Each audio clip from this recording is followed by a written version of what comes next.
Hello, everybody. Here we are at Quantum Leap Revisited, our weekly show where we watch classic episodes of the classic series Quantum Leap. And as usual, I have this wonderful group of panelists with me that you probably know by now, but we'll quickly introduce them one by one and then start talking about this week's episode, which is Animal Frat, Season 2, Episode 12. And the 21st episode overall in the series. So let's start off with Script Doctor here. He's a veteran screenwriter. He teaches screenwriting also. He has his own Patreon where he teaches inexperienced screenwriters the art of screenwriting, or maybe some experienced. He can also teach them too, not limited to inexperienced. And then he has his own YouTube channel, Script Doctor, where he has interviews and different videos about screenwriting. But the most interesting thing that he does there, in my opinion, is his own show on Saturdays, Scripts on Saturdays, which is at 7 p.m. Eastern every Saturday. And on that show, he goes over screenplays that have been considered by big studios and have not yet been produced.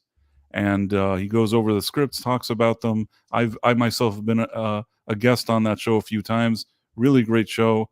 You should check it out. How's it going, Script? It's going well. I'm happy to be here this evening. I've had a fun, interesting day. So I'm happy to let loose and talk some Quantum Leap with you, gentlemen. There was all this interesting plumbing stuff, but now he's here. Yes, indeed. Next, we have Ro. Ro is a veteran in the broadcast news field. He is also the host of the Scarif Podcast, also known as the Scarif Scuttlebutt Podcast, and he is the co-founder of the Red 5 Network, a network of content creators that do what Ro tells them to. I'm gonna put that on a shirt. That's the description. That's the tagline, the log line for the Red 5 Network. Yes, do as I say. How is everybody? Price, Script, Nick, how you doing? I'm gonna. You just did your 5-year, right? April tax time somewhere, April 15th somewhere. The Scarif Podcast, 5 years old. So yeah, I might quit while I'm ahead, like Michael Jordan did. But I'm going to echo what Script Doctor said. It's been a rough day, and I'm glad to be here chilling with the peeps. And we're glad to be here with you. And yeah, sometimes you have days like that. Nick has had some strange days based on what I can tell from his Adventures in Locksmithing channel, between different crime scenes that he helps the police get access to and what have you. He's a busy guy. Just a quick introduction for Nick. Nick is a local minister in his own town, and he's also the local locksmith in his own town. Also, he's the local locksmithing advisor to the sheriff and fire department in his own town. And he also has his own ranch where he raises goats, and he's an expert in sci-fi. How's it going, Nick? Going good. It was a surprisingly cold day for me. It was 90 degrees 2 days ago, and today it's like 58 and raining. I see. Well, makes it interesting on the road. I forgot, by the way, with Ro, you guys should check out his podcast.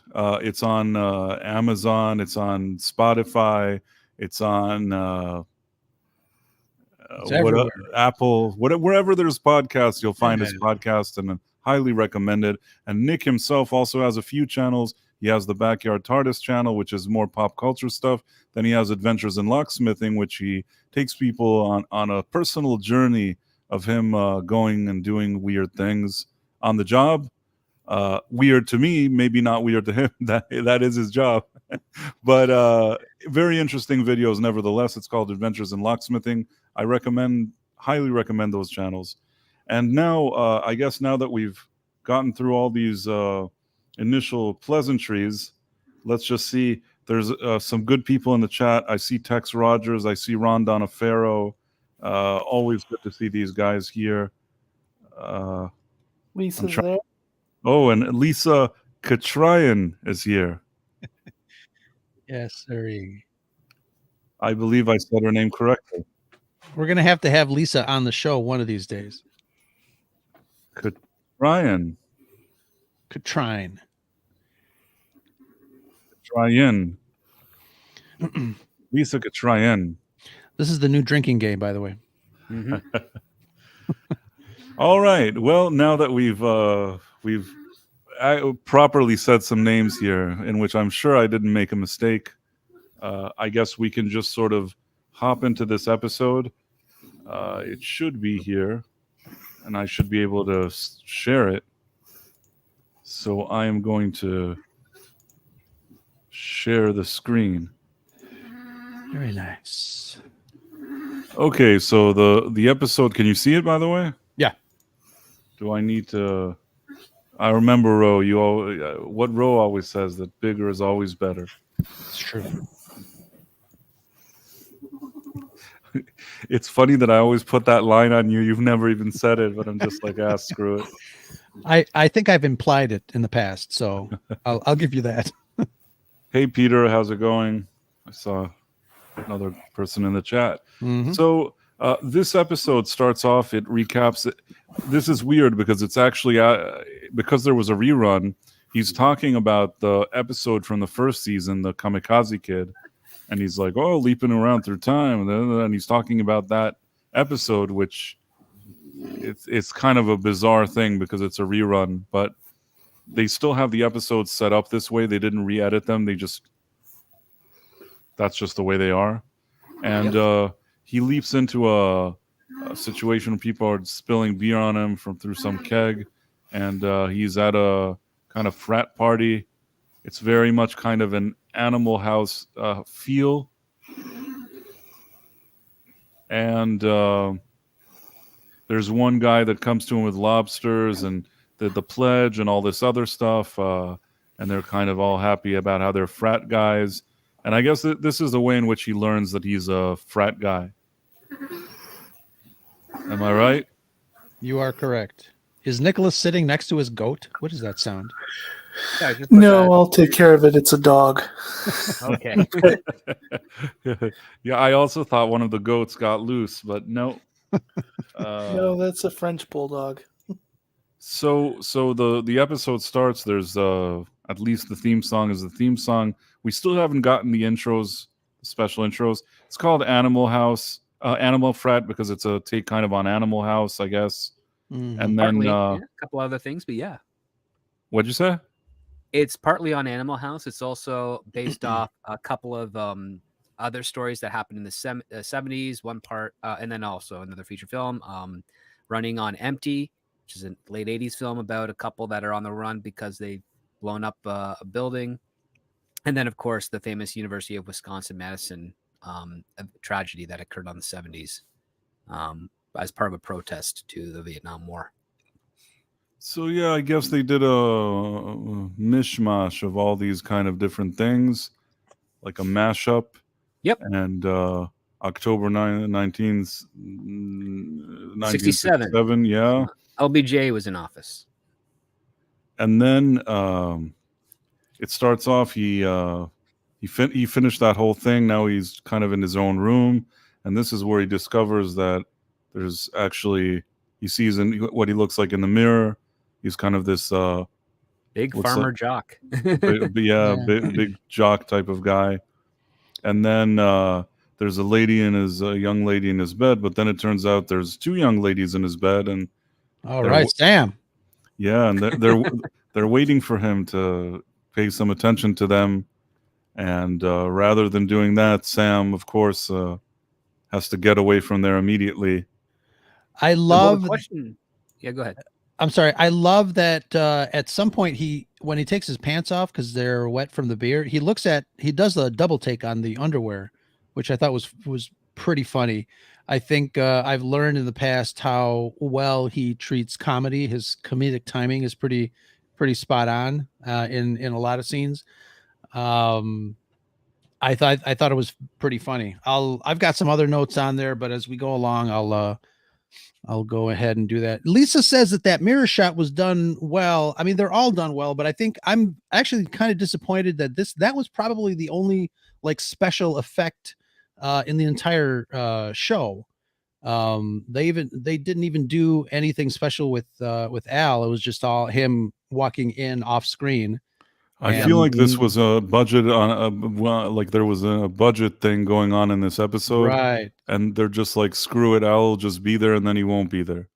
Yeah, it feels like they just allocated the funds in different areas because, this has definitely got, like as you mentioned earlier, Price. This definitely does have an inspiration to Animal House, which is odd because Animal House itself was an exaggeration of frat life in the 60s. Nothing was actually really like that, and during my college years, when we're talking very early 2000s, I never joined a frat, but I had been invited to a number of parties, and they were all the most lamest parties you would ever be in, because they all tried to, recreate the Animal House stuff, but nobody cared enough. So even though for the comedy aspect of this frat, where every time Sam opens the door, there's a bottle of booze being thrown somewhere near or around him, it stretches credulity, but it is kind of funny because nobody would be able to live in that house and not have some sort of like concussions, scurvy or Hep B, just from like the mold and everything else that's going on in there.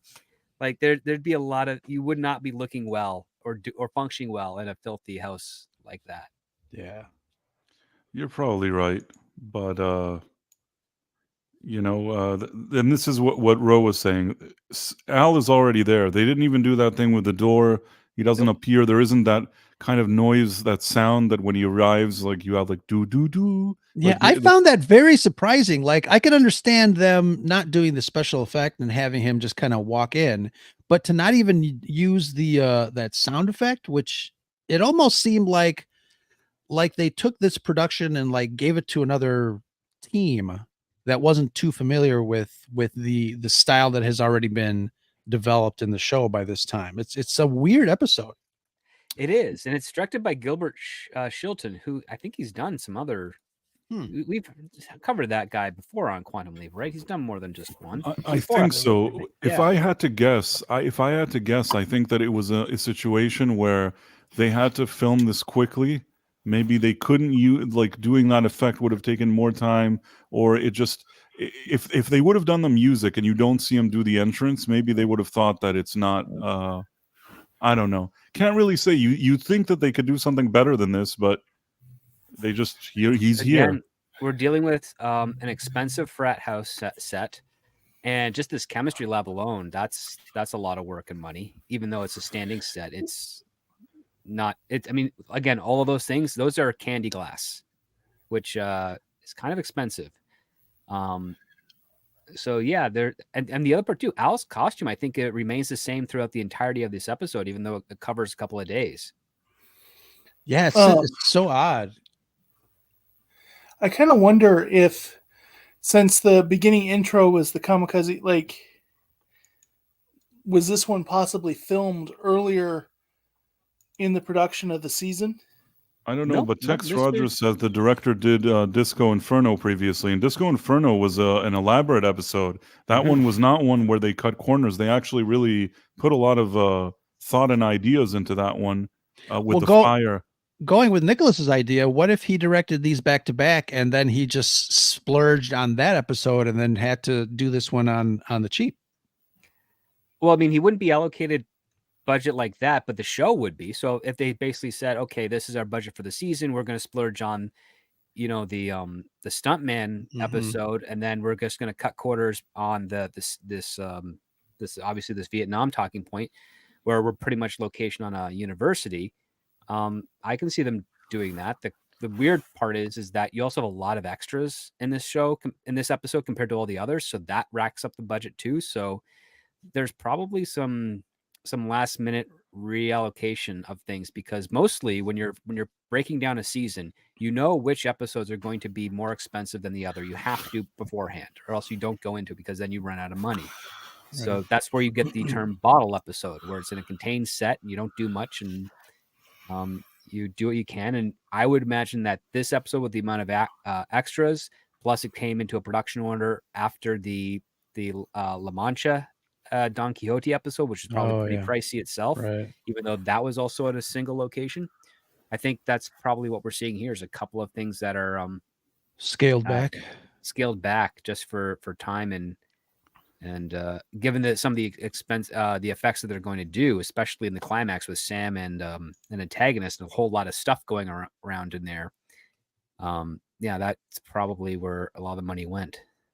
Well, Tex says this is the third and final time the guy did an episode. He previously did the Americanization of Machiko. Machismo. He initially said machismo, but to his credit, he did actually correct that it was machiko. Maybe it was some kind of autocorrect or something. Although the Americanization of machismo, actually, that's a great name for something. That should be, somebody should call something that.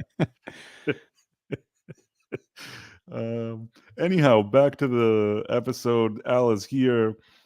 These guys are now, and it also shows some passage of time. I mean, how did he know how to arrive here? Even class schedule, because they're going to be in class. Like there's teachers coming in the next scene or next set of scenes. But how did he find out his class schedule? He must have had a note. Three somewhere. Guys shooting water balloons from the window. It's like, come on, we got to go to class. Okay. Aren't we early? It's like, yeah, we are early because we're going to be water ballooning the peaceful protest of Vietnam and the poor groundskeeper on the riding mower. Mr. Boothby. I mean, to be fair, although this is kind of random, it does actually move the plot forward because it does two things. One, the planting of them throwing stuff out the window or kind of catapulting out the window. And that you meet this woman, although how did he know that this was the woman Al was talking about?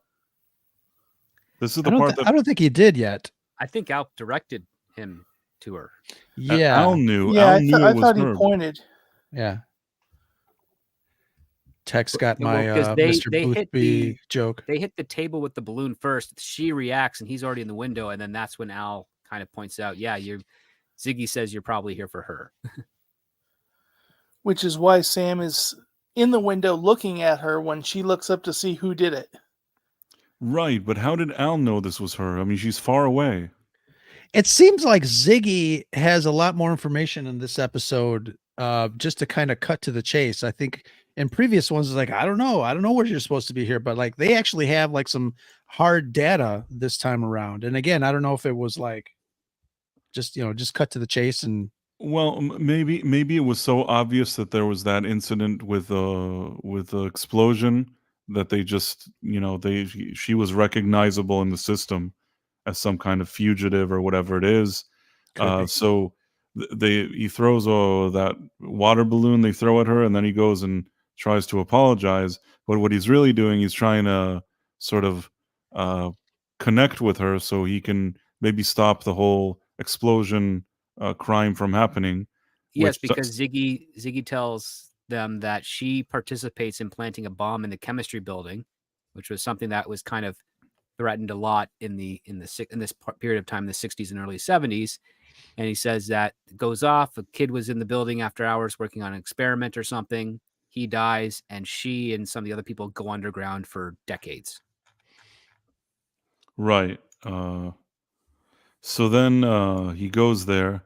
This is actually the part that I think I chuckled the most in the whole episode is when Al shows up, and then he's like, no, he's basically saying that he's not trying to get in her pants. He's trying to actually join the Vietnam thing or whatever it is. And then Al's like, why? Look at what she looks great. Like Al's, I don't know what Al says, but it's really funny, and his delivery is funny. And then Sam yells, I'm not looking at her body or something like that. And she hears it. And the whole thing is just funny. Yeah. Yeah. And then you have this guy, Duck, which such a weird nickname. But he's got that whole proto hippie beatnik thing going on. I had that outfit in college. Oh, I'm sorry. Like, he wears a beret, but he's not French, so it's not authentic. Right. He's No. culturally appropriating. But you know what? There yeah. were douches like this. I actually, it's not unreasonable that a douche like this exists. Right. No, it's not. And they're in every college. In fact, they dominate them now. That's true. Now they're the majority. So Yeah. We used to call them posers when I went to college because it's like, yeah, we used to see you guys in movies and you're made fun of, and now you're dressing like that person. and he's like, well, I'm not going to let you go anywhere near her. You're just trying to get close to her. You don't even care about Vietnam. And Sam's like, don't. White knighting. What'd you say? That's called a white knighting approach. Yeah. Right. And Sam's like, oh, you weren't even real with all of your things. If you were, then I don't know what. So he goes, you wouldn't resist anyone offering help. Right. You wouldn't resist somebody offering help. So then he's like, you're more clever than people give you credit for, which is exactly why I'm never going to let you near the lady or whatever her name is, Elizabeth. Which is all weird. Yeah. But, well, no, he wants it for himself, of course. I mean, it's Stacey Edwards, when she's still young. Yeah, she's rather pleasant. Yeah, she's cute as a button.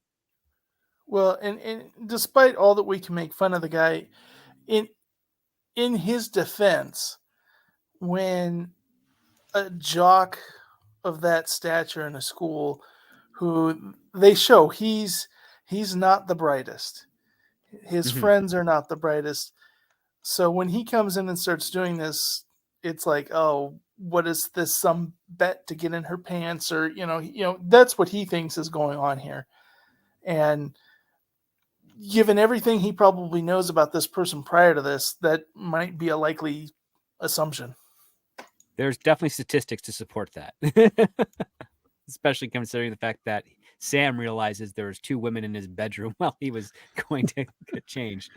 So, but he's got to play into this role here, and we get into an interesting discussion in this scene because the chemistry professor is doing his class, and then of course, the jocks are fooling around in the back, and then she protests the university's involvement in essentially contributing to materials used for the war effort over in Vietnam, and how much responsibility should an academic institution have when it comes to such things. And I mean, those are valid questions. Should a university be at the whim of a government agency to develop weapons that only favor a certain party's political desire, or certain institutions within the government's political desire? It's a fair question to ask. Very fair. And then what happens here? I'm trying to remember. Sam kind of gives her. He says he starts talking about if South. So no, this one here, Sam basically says it's not really up to the United States or any foreign nation to determine what to do with the South Vietnamese. It's up to the South Vietnamese to make that determination. Right. And then we, as a friendly nation, can support that, as opposed to telling them how to run their own country. Right. So then this impresses her, and he walks out after her. And now they're a little warmer. He tries to invite her to some luau, and of course now this pledge shows up. He has meat in his hands. He's trying to steal a ball from the dean's office and distract the dog, and I don't know what. And this is making Sam really look bad, like some dumb frat guy. But somehow, all things considered, she's actually relatively cool about it. Perhaps she's warming up to him, even though he's kind of in her eyes just a annoying jock or whatever she considers him. Yeah, a big dumb jock who, and then Sam surprises her by saying the rite of passage of the hazing of a fraternity pledge is far more preferable than to send him out with a stick to hunt a saber-toothed tiger. It's slightly more civilized, but still very silly. And what's interesting is he's already expressed that he doesn't like the frat lifestyle. He has no interest. This wasn't something he was into. So it shows how quick Sam is to come up with this thinking. He's not defending his personal actions. He's able to defend the actions of the person he jumped into and their culture, and his mind is having to work overtime to try to ingratiate himself on her. Yes, and where else do people know this actress from? I feel like I've seen her in stuff, but she. Oh God, I know this show is an '80s sitcom. This may be her finest hour. No, it was Santa Barbara. She did that for a couple of years. Chicago Hope. Was that a sitcom or like a dramedy? I think that was that was a soap opera, a drama soap opera. Yeah. It was kind of like a proto 90210, like a good decade before it. And then I think Chicago Hope. She looks like a Chicago Hope actor. Lisa, one of the new ones? Lisa Katryan says that she loves how Sam is so out of his element because he doesn't know how to have fun. And yeah, that's a good part of the episode, that he kind of, him being in this body is kind of not a good fit in general, but he's making the best of it. I think I don't think it's Sam not knowing how to have fun. I think there's other things at stake that he'd rather deal with than having fun like a, idiotic frat boy. I think there's just too much at stake here. Yeah, I guess so, but I think also he also isn't exactly. I'm sure he can do what he needs to do, but he doesn't have the mentality of a frat boy. It's not exactly.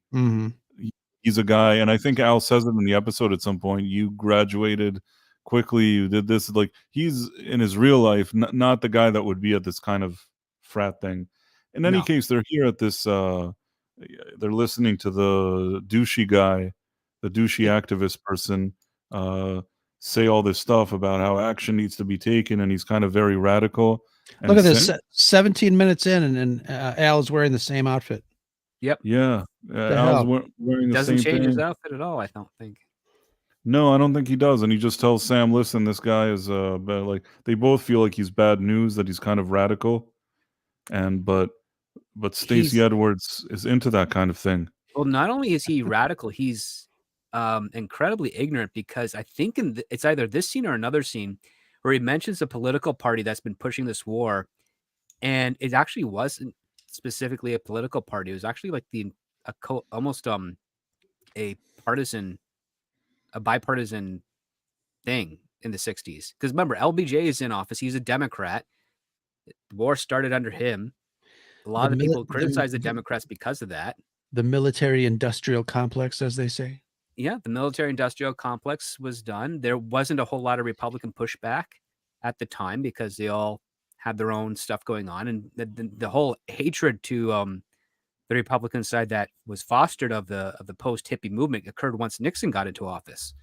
So, and then he goes out to call them out as that particular party as like the culprits. But I'm like, that's not right at all. Like, I know my history on this as well. Like, it's not. There was definitely other means. It wasn't really just about fighting communism. There's a whole other angle to it as well. But I mean, that's what they sold the people on, and they sacrificed a lot of U.S. citizens who volunteered and some that were drafted for that thing. And there were definitely lots of movements that were right in pointing that out. But there's also a number of extremes in that same group that do exactly what this Duck guy was doing, basically saying if violence is all they understand, then violence is what we'll do. And it's like, well, you're just playing into exactly what certain groups want you to do.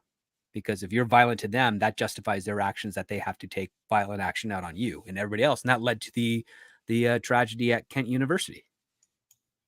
Right.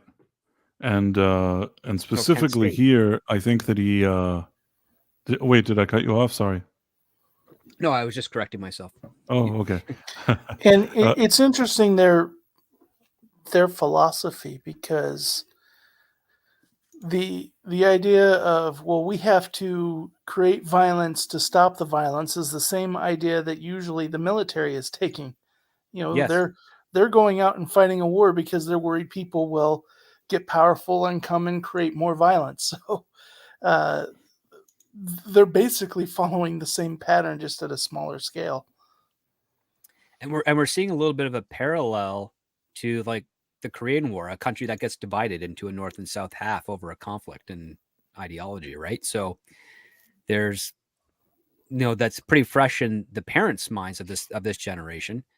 And I like how Al talks about, this character, this girl, she comes from a very, very wealthy family. So she feels like she's guilty because she's living the best life she can, and perhaps has been brainwashed to think that it's at the expense of everyone else when it's really not.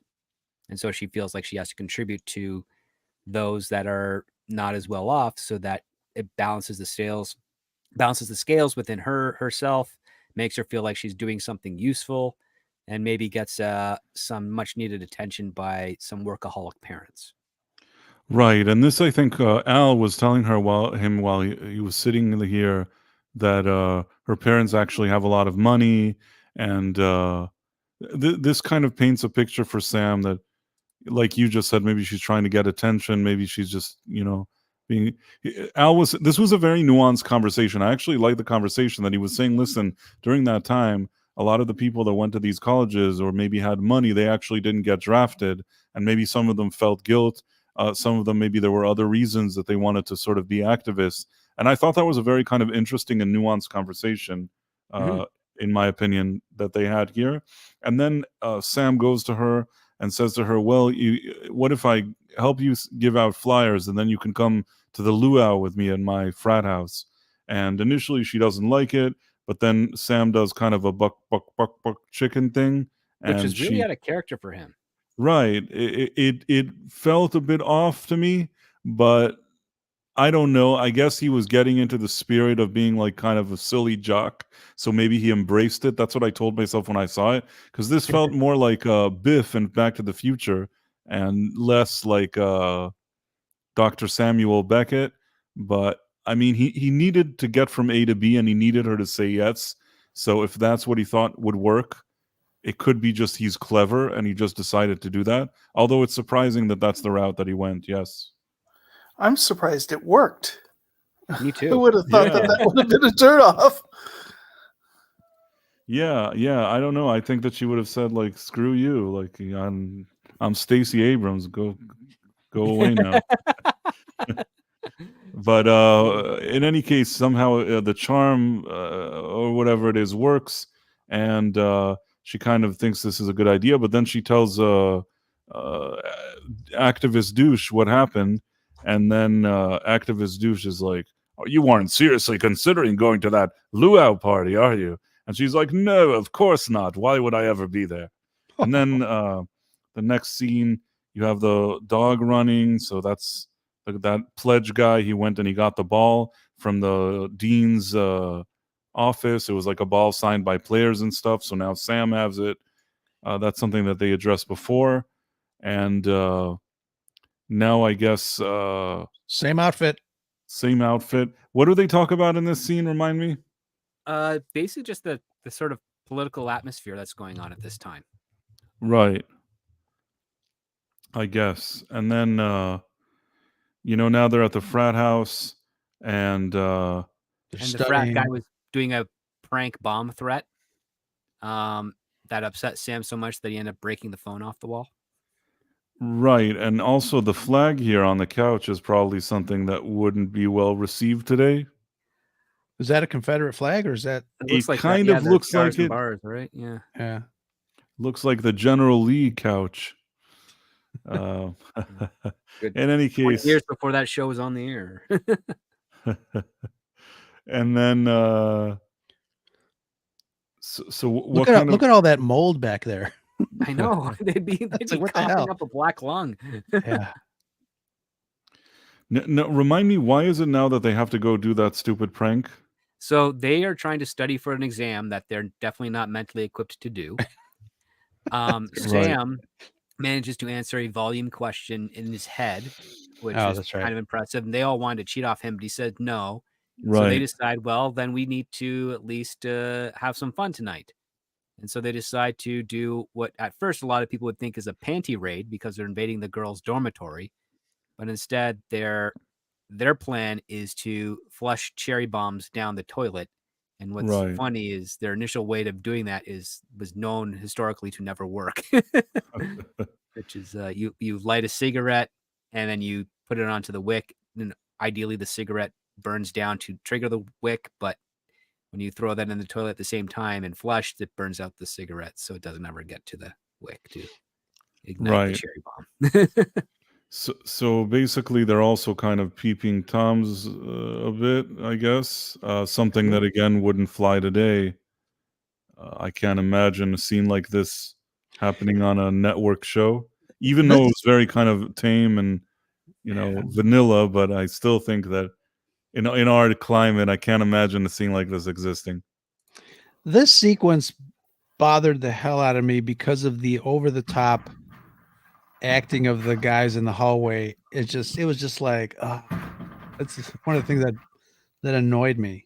I think this is a different outfit for Al. No, it's the same one. Same one? It's the same one. Same tie, same collar, except he's got a little star neon on his lapel. He's had that the entire time, but he's outside, so you couldn't see it glow. Yeah. Oh, okay.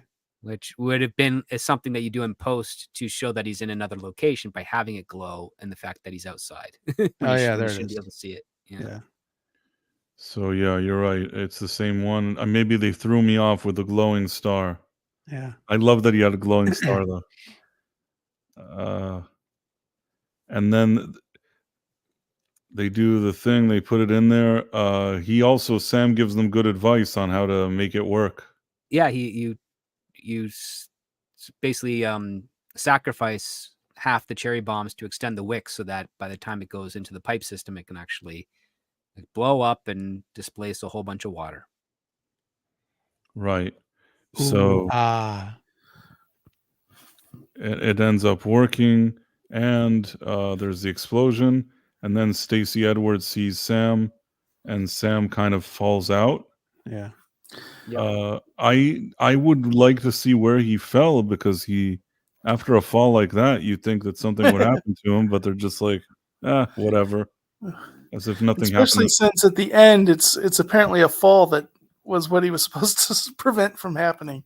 Right. Yeah. But thinking of that scene though, there in the locker room, that is very much a guy's fantasy of what that dorm, like they're in reality, thinking of the time period and stuff, like there'd be some dolled up in curlers and face masks. They wouldn't all be going around in wearing baby dolls. Yeah. No. Right. Lingerie is not a casual thing women wear. There's each other. This is very much a fantasy style episode. It's considering that a lot of the other episodes really stayed a little more true to whatever you think is happening. This one feels a little bit comical, or not comical. Like, yeah, I think that what Script was saying, I think it was Script that he was saying that Animal House, the movie, was a very exaggerated kind of picture, meant to be kind of satirical and funny. Whereas here, they're just kind of making it seem like it's really, this is the way it is, which it's not very accurate, probably. I'm not saying that there haven't been wild frat things, but I think that some of the things we see here are very exaggerated, I guess. I don't know. Very exaggerated. Yeah. I have what I like to call Star Wars Tourette's. And every time I see an older show, if I kind of catch a Star Wars reference in my head, I'll point it out. And I'm not sure if this is one, but it is in my head, as I said. His jersey is 77, and I don't know if he wore a 77 jersey in previous scenes, but I want to say that somebody's a fan of Star Wars because they picked 77 as his number. Well, he also wore 51 and another number as well. 51. Let's see. Yeah, I'll have to 51 think about in the that opening. Yeah. Okay. Well, in this part, he follows her to the library, and he's like, "No, I want to be this." Does he already know about the building thing? Is he talking about it, or he doesn't know about it? And he doesn't know yet, I think. He knows, but he doesn't reveal that he knows. He doesn't reveal that he knows, and then he's still trying to convince that he's a part. He wants to be a part of this thing, or I don't know what. He's still Is this trying where to he's trying to convince her to go to the luau, and then luau. if Yes, you go to the luau with me, I'll go to the something with you, to prevent her from going to the building to Right. setting the bomb. He thinks that if she'll go to the luau, she won't be where the explosion is. So that way he's killing a few birds with one stones. But then out of nowhere, activist douche arrives, and he's like, "How dare you speak with her? She's Yes. not doing anything." And then he's Yeah. like, "No, this and that," and they start getting upset. And even Sam kind of pushes him, I think. I like that he got really like physically violent. Yeah. Yeah. And also Yeah. like how we get a glimpse into his Sam remembers something, which is that he lost his brother in Vietnam. Mm-hmm. The only thing that I would say is that that was a good thing that he remembered it, but couldn't they actually check if the real athlete that he leapt into, if I mean, he's saying something that's true about Sam, but not necessarily true about this guy that he leaped into. Yeah, but luckily social media and the internet didn't exist at this point, so neither of those two people could ever verify it. Right. So there, I guess that's what was good about 1967. You could just say something and nobody could actually check it.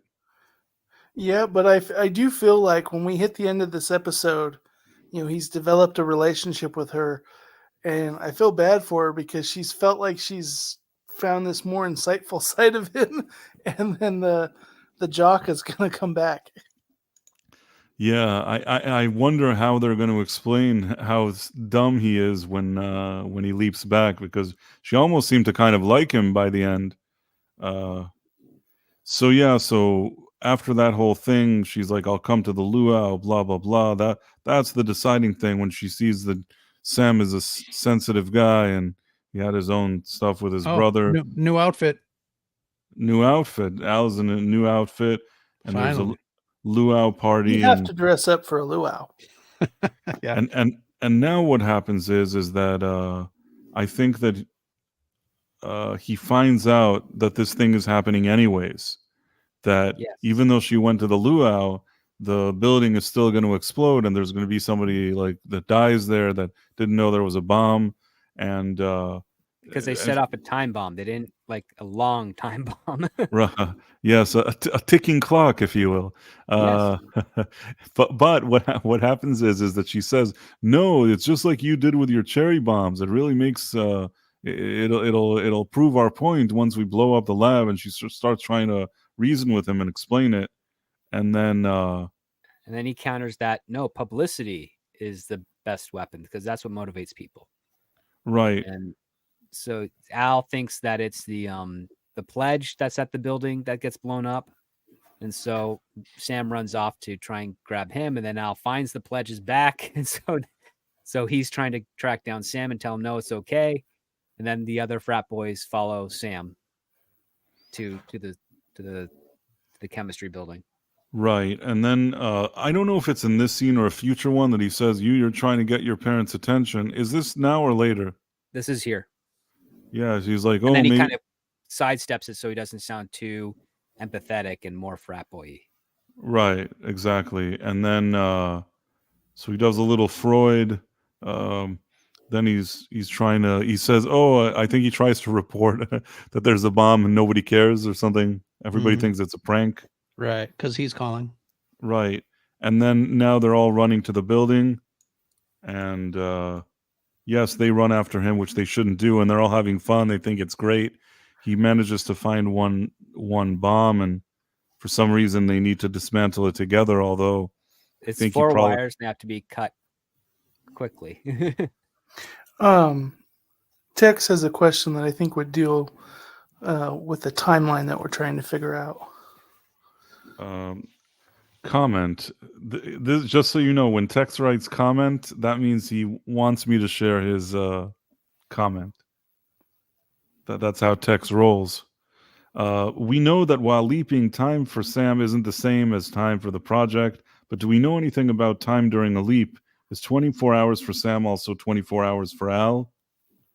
Oh, they established this. So when Sam is in a body, the hollow room and Al are in sync. It's between the leaps where time, it's instant for Sam, but it could be days or weeks or months for Al.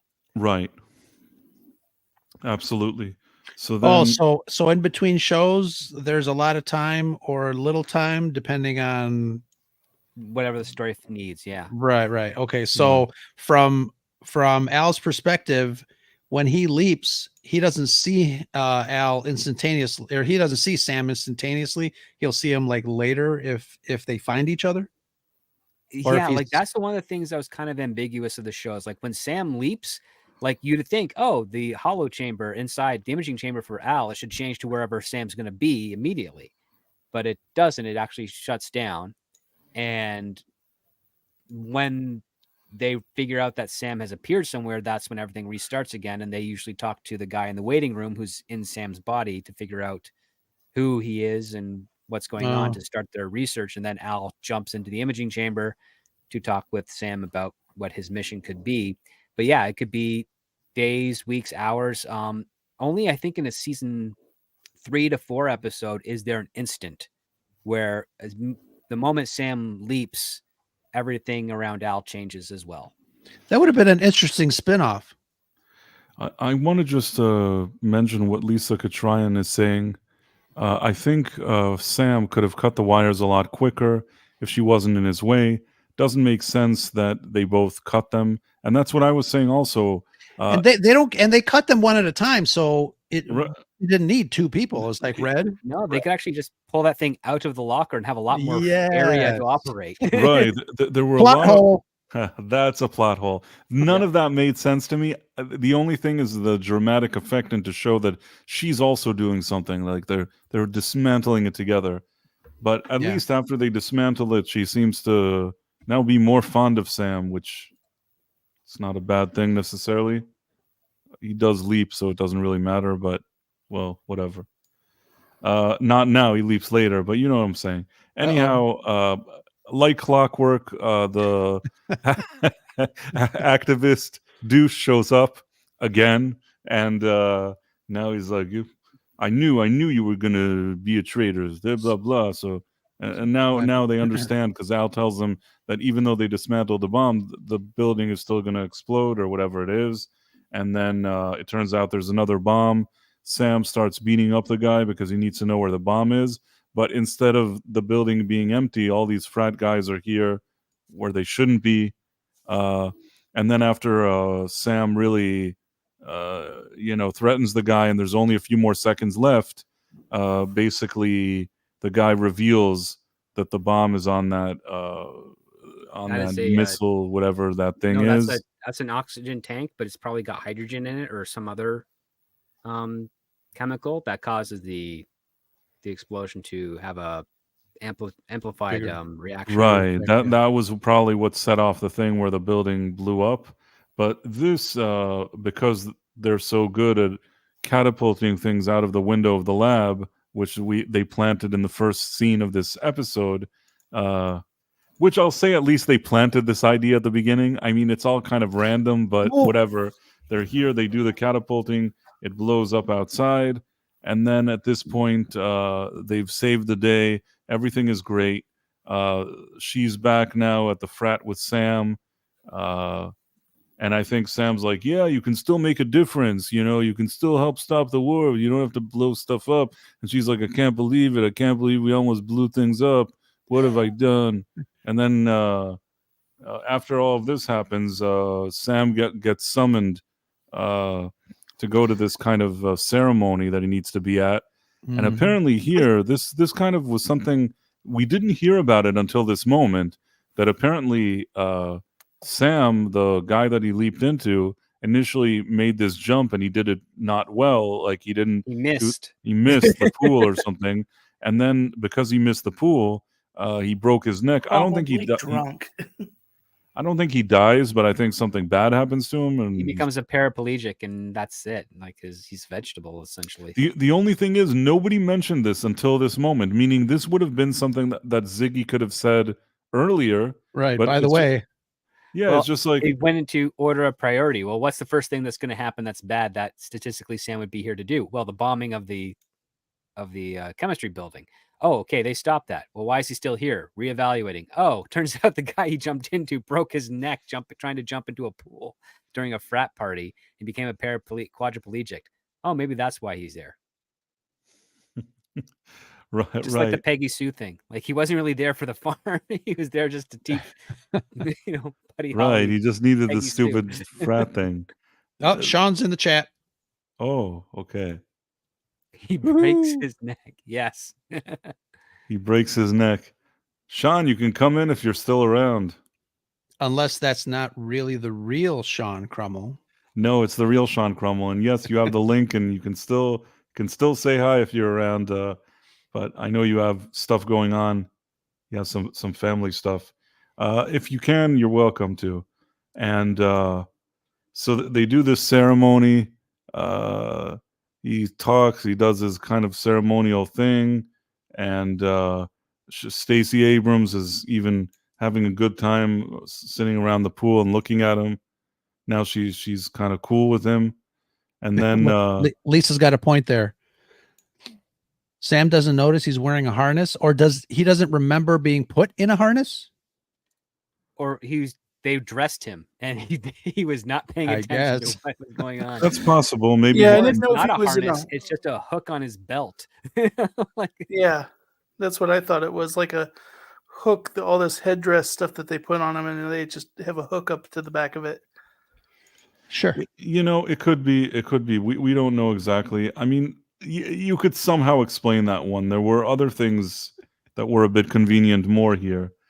So he does the jump. He doesn't break his neck, and you could tell even he's having a bit of fun. He says something that seems like, he says, and everybody's kind of happy, and then he leaps, and now he's the mother of some children and a little girl, and and then that's What do you say? it. Oh, I'm a mommy. I'm a mommy, and then there's Donnie P in the end of the thing. There was even some decent music here. There was Luai Luai. I don't know Yeah. if there was anything else. Is this the first time that the episode ends on almost like not like a blooper reel, but it's kind of like a quick little outtake recap? Did it? Yeah, I don't remember any other episode doing that. Wait, I don't now even remember now I an have to check it. this one. And Let's- yes, Deborah Pratt's daughter is in it, and so is I forgot that Belisario was married to. Yeah, She's in the credit. Yeah, like during the credits, it's almost like its own ending credit sequence. but why is it a Just a blooper? recap. It looks like the regular thing. They're just doing. Yeah, it I doesn't look don't like remember. bloopers. I said blooper like reel, but I don't remember like an end credit recap in any of the other shows. I thought it was just credits. Yeah. Yeah. No, this is one of the first ones I can think of where they did that. Yeah. Yeah. I think maybe later they would employ this more. There's a few things that they started doing. Maybe this, and I'm wondering when they're going to start. It has to be in the next few episodes sometime that they're going to start introducing these other intros that start the episode, and you could tell they fiddle around with them. It's funny now to see how they change from one to the other, but then finally they're going to settle on the real one. And I hope that on Roku they have the different ones, and it's not that they didn't somehow manipulate it. Well, once again, Roku didn't show me the beginning leap in, and Again, yeah, but I had it will- on will mine. say I that- watch it on Roku. Oh. Roku. Yeah, mine just started right into the Wow. thing. So, but it did seem a little bit different at the end having that. I don't recall that except for the one where they were doing kind of like a Broadway show, and that one at the end they Right. had that scene kind of. But outside of that, I don't remember them doing recaps of the episode during the credits. Neither do I. so what you don't get the recap of the episodes? No, we just don't remember seeing them. Sean is saying in the chat that they did it once or twice before, but I always thought they would just end the episode credits and then that was it. But this one seemed like it had an extended like credit episode recap, which I don't remember them doing. They did that in Don Quixote one. Like I remember now that thinking about it. Well, at the yeah, end. but that was like a whole like another like a music number at the end. I guess so. Yeah. You know, But though, Ro, this one, you're watching on Roku like me, right? yeah, Do you actually see the credits? yeah. Or does it just start? Because normally for me, it autoplays the next episode. No, and I think that's a setting on some of these streamings. You can tell it to, but only not on the mobile app, on the desktop. If you're logged into a desktop computer, you would have to go into the main settings for that. It Yeah, won't show it to you on I the. watch it on the smart TV. Yeah. Well, I mean, I guess the episode is over, so let's just go one by one and say how we felt about the episode script. What did you think about this episode? It was okay. I mean, it definitely has a lot of relevant talking points in the episode for today's current climate. But overall, I think it wasn't one of the best ones, but it was still solid. Had some funniness to it. But yeah, I mean, this would not be the first episode I'd recommend to someone watching it for the first time. I can see that. Ro, what did you think? It was my least favorite. I didn't like it at all. I think the frat, fraternity thing was way over the top, which made me not enjoy it at all. Yes, the talking points and the anti-war sentiment had some feeling, but I think the rest of the episode really suffered for me. It wasn't very inventive, especially now in the middle of the second season. I'm used to a little bit more creativity, a little more oomph in my Quantum Leap, and this one just didn't have it for me. That's fair. I mean, well, let's go to Nick first. How did you feel about this episode, Nick?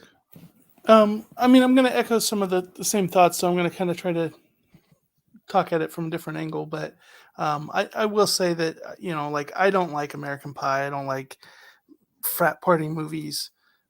So that whole culture, I avoided it like the plague when I was that age. So that didn't appeal to me. The messaging, I did like what he brought out about, that being other countries and, us getting involved. And someone echoed almost verbatim what he said on a stream recently, talking about one's trying to cancel Gal Gadot over her takes about Israel. And the person said, hey, she's from there. We're not. She gets to have a take about, it's a personal matter for her. And, why are we so involved? And so it was very interesting. I grew up in an area where all the Hmong refugees from Vietnam were relocated to. So I went to a school with a lot of Vietnamese refugees. So I saw a lot of the after effect of that. So that's kind of cool. But this doesn't really deal so much with that, more of what was the talking points while the war was going on.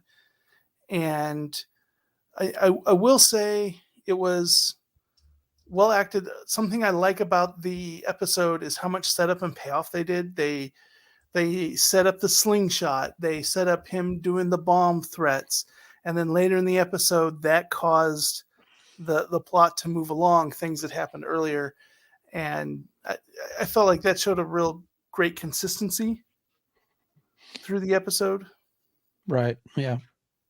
I think that my opinion is somehow falls somewhere in the middle. I'm not as harsh as Ro is with it, but at the same time, I think that on a show like this, where they're doing 25 episodes a season now, or whatever it is, on a show like this that they were doing basically season 1 and immediately going into season 2 and working at this pace. With these sometimes maybe with lesser budgets and sometimes have to play around with stuff. Much like when you look at those Star Trek The Next Generation seasons, where you could fall on an episode that maybe you think it's okay, but like you said, it's not going to be one that you'll recommend as one of the best. sometimes you fall on an episode that's okay, but it's not a disaster. It's not that you watch it and you think, oh, this is just so embarrassing and such a disaster. It's just we saw what they're capable of doing, so we know that maybe they can do more than what we saw in this episode. But they try different things, they try different ideas, and I still like the ambition and the fact that somebody thought of let's do this thing and they went forward with it. Sometimes things work out better than other things. It's not terrible, but also not my favorite. I agree. Well, I will say that Quantum Leap, you can kind of break it down into 3 kinds of episodes. The first is like the real impactful message type episodes. And I think those have been a lot of our highlights. But the second is the kind of homage episodes. Like we said, this is kind of like those frat house movies. This is kind of doing that. We've seen like American Graffiti. We've seen Good Morning Vietnam. We've seen with the radio stuff. The last one was kind of the horror mod. We've had the gangster movie. These are kind of genres. They go, okay, well, let's have him go into this because that's kind of a popular thing and it'll be fun to do. And I believe my feeling is those episodes you only enjoy if you're into the thing that they're aping. So if you like, we all raved about the one that was about the radio station. And I think we just kind of all liked the music. We liked the feeling of him being the radio DJ. And we all kind of connected with that. And it kind of sounds from all our descriptions, we don't really connect with the frat house. But if you're a guy that has fond memories of being in a fraternity, this episode is probably a great episode for you. That's true. Maybe some people would see it that way, but like I said, I didn't dislike the episode. I thought it was fine, but it doesn't pack that kind of meaning that some of the more ones that you said that maybe there's more of a message. And there's different ones we've seen. This one has somewhat. They're trying to do a bit of a message, but they also wanted to make it kind of satirical and fun. And it's not bad. It's not that I can look at it and say, oh, they just got everything wrong. It's just, I don't know. Yeah, like we said, it's an okay episode, but probably doesn't rank amongst the best. For me. Me neither. But I still haven't seen an episode until now that I thought was a bad episode, even though Ro didn't enjoy this one. Yes. I'm just kidding, Ro. It's okay if you didn't like it, but even as an episode that's not your favorite, it's still not a terrible episode, I think. No, not at all. Not at all. But, again, having never seen Quantum Leap until joining you gentlemen on this show, and now that I've seen, the previous episodes, this one just, I don't know, it fell so flat for many reasons for me. Ro, did you watch last week's episode? I know you couldn't join us, but did you watch it? Did I? I'm not sure if I did. I don't remember. One. No, I didn't. Why do I remember certain elements of that one? A Portrait for Troyan. Did you watch that one? I think did I? And I remember Sam watching like a ghost some hunter. of it. Yeah. I don't remember now. Because we picked that one apart pretty well too. And yeah.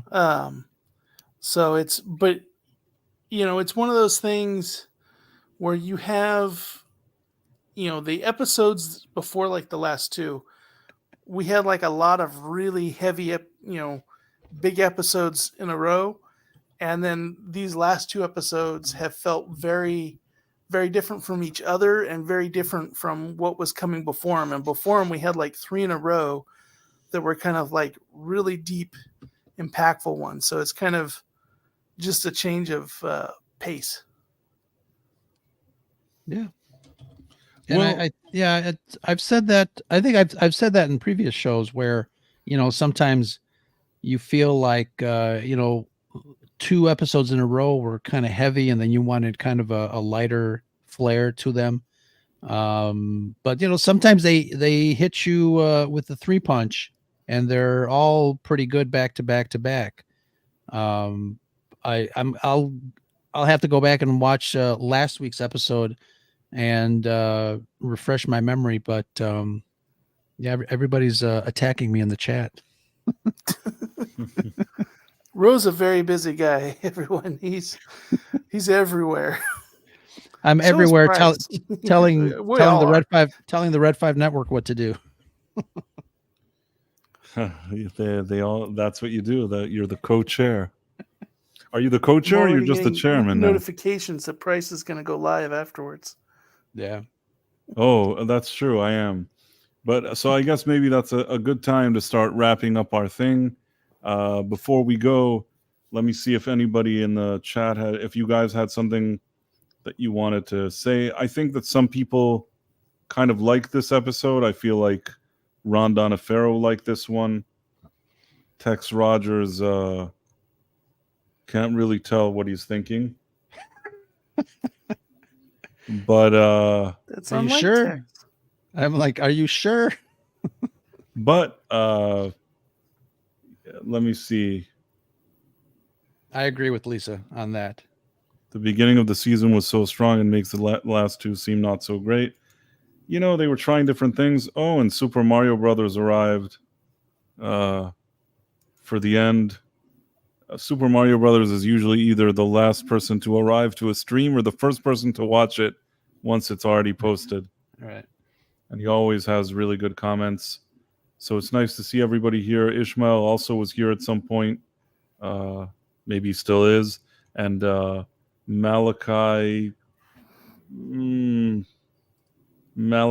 D. Waldman? Is that Malachi D. Wildman was here. So yeah, this I think let's see, Tex Rogers. I liked the episode in general, but found this frat stuff sophomoric. Fair enough. And Nice. it's a very Tex Rogers comment, but I actually agree with him. And I guess now let's just go around. Script, do you have anything to plug before we go? No, just my show this Saturday. 7 p.m. Eastern, 4 p.m. Pacific. Going to be discussing a screenplay, one of the more current ones, about a woman that may or may not be getting stalked with someone in the delivery service or industry. So it could be an interesting thriller we've got going on. Interesting. I'll have to check that out. Ro, anything going on? I know you've been recording a lot of stuff. Yeah, just teaming up with some other podcasts to talk about stuff. Like I said, I drop new episodes on Thursdays. We had a new one drop earlier this morning, and I mixed up my days. So I was supposed to record with some friends tonight, but I was watching this movie called The Beautiful Game on Netflix, and I'm not a sports person, and this was really hopeful and a pleasant surprise. So catch it if you can on Netflix if you want an evening to feel good about yourself. Okay, sounds like a plan. Yeah. Nick, anything you want to plug before we go? Yeah, I dropped yesterday this morning. Yeah, this morning. A video on Godzilla -1 versus the New Kingdom. Apparently, I thought I had a base take that Godzilla -1 was better, but not everybody seems to agree with me on that. And then tomorrow, do another one of the Locksmith Reacts on my Adventures in Locksmithing channel, looking at Family Guy. And I also released a short today that was a follow-up to last week. I had the house where I said I had to edit it because it was unsafe for YouTube. And I had a lot of people message me and ask me, you don't actually say in the video what you had to edit out. And so I just released a short kind of going into the sex dolls and all that kind of stuff. So that's there. Wait, YouTube made you edit it out, or you wanted to edit it out? I edited it out because I didn't want to put that stuff on my channel. I understand. Videos of, yeah. Well, yeah, I figured there were some things that you've shown lately. I figured that maybe there were things that I didn't see in those places, but sometimes less is more. Yeah. Based on what you're saying. I kind of shot myself in the foot by labeling it that and then not talking about it in the video. I said I had to edit this to make it safe for YouTube, and then didn't everybody describe wants what to I know took what they out. missed. Yeah. Yeah. Yeah, check out Nick's channels. Check out Script Doctor. Check out Rose Scarif Podcast. And I myself am going to be doing the Night Owl at 11:45 p.m. So if any of you guys are still awake and feel like watching a late night conversation with my friend Dred Roberts, you're welcome to do that. I guess we can pretty much wrap it up. So I'll play our outro, and we'll see you guys next week. There's definitely an interesting episode next week. At least from what I recall. I haven't watched it in a while and have to rewatch it, but I recall it being an interesting episode, especially that Sam is a woman, which, again, sorry for the drinking game, unlike the new show that every 5 minutes he's a woman, on this show, it doesn't happen every second. When it does, there's usually some kind of purpose or idea behind it, so it'll be interesting to see that one or rewatch it. Not to mention that there's some canonical things that are introduced to the franchise next episode that then are a thing that carries over later. But I don't want to spoil or anything. We'll get to that. So I guess with all of that, let me find the outro. Thank you, everybody, for being here today. And I think this is it. I'm such an awesome guy. I make so many videos.